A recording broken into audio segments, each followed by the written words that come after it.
Jewelers Queens, welcome back to Life with Lokie, and today we will be talking all about my fine jewelry last list for this year.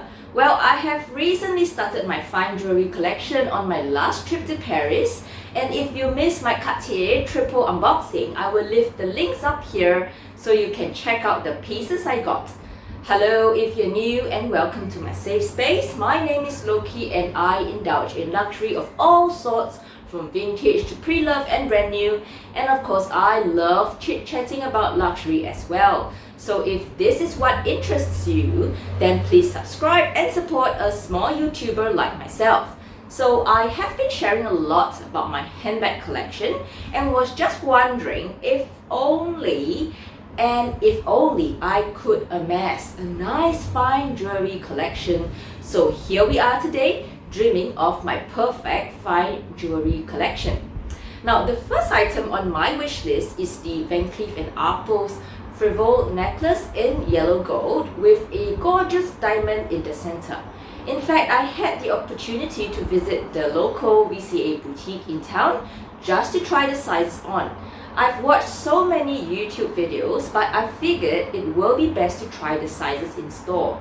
Unfortunately, they were out of stock in the pure gold one, so the very kind SA allowed me to try on the diamond studded one in the larger size as comparison.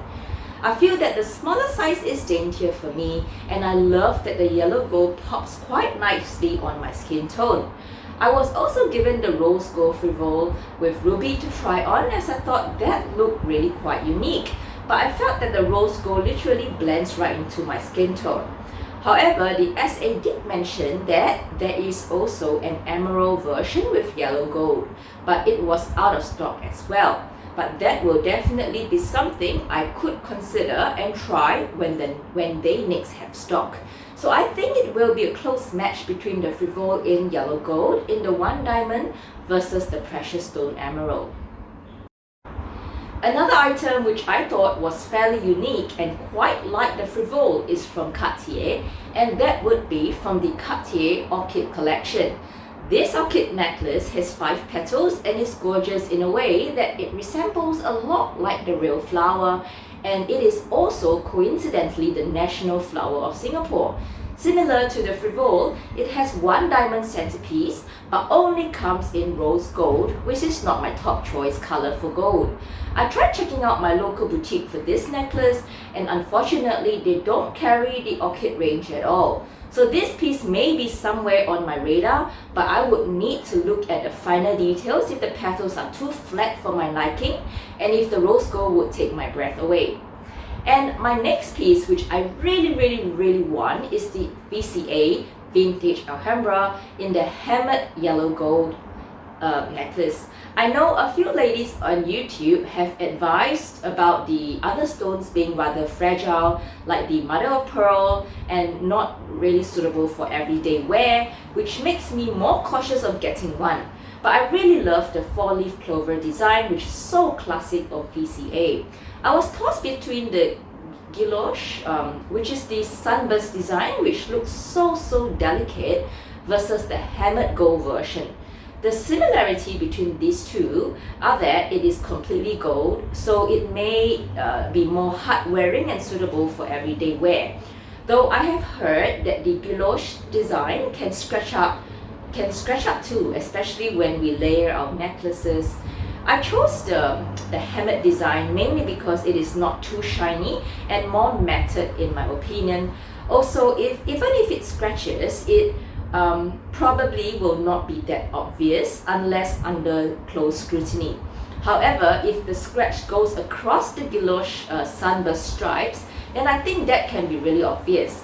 So taking that into consideration, I'm really hoping for the Hamlet design in the necklace version. I was also considering whether to get the suite versus the vintage size. So I really have to try that on in store to figure out which will suit me best. Initially, I was hoping to get a set because it will look nice if my jewelry is standardized.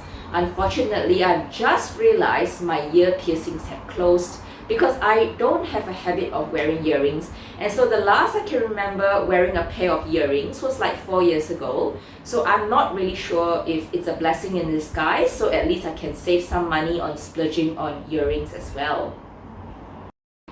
And the next item on my list is the Cartier Clash necklace. What I really like about this piece is the edgy yet elegant look. The design and brand isn't very in your face, but I love the subtle elegance. It will definitely work as a great layering piece and will be perfect for everyday wear to work. It seems like rose gold is listed on the website, but I'm not sure if they have this same design in the yellow gold option. And now over to Hermes, there are a few items which I really want and hope to try it someday. The first is this gorgeous Gallop Ring in rose gold, which is very artistically shaped like a horse head with a beautiful diamond on the forehead as the centerpiece. I love the asymmetry of the piece and find it so subtle yet alluring in its design. The next piece would probably be classified as costume jewelry because it is made of silver, but I enjoy this Chandon bracelet in the small size.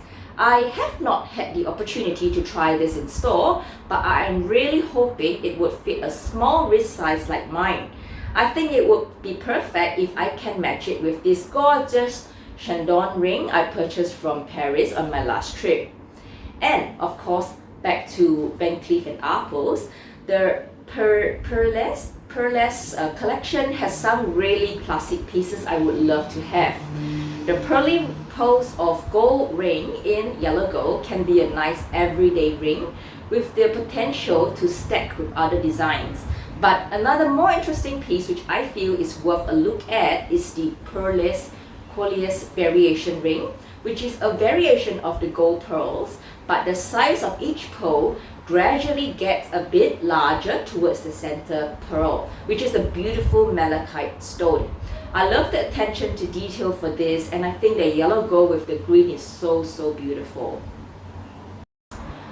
Looking at the rings under the Pearly collection, the Pearly Collier's ring in malachite centerpiece is such a beautiful statement piece. I love outstanding stones like this, and maybe one day I will show you my semi-precious and cocktail rings which I have customized for myself.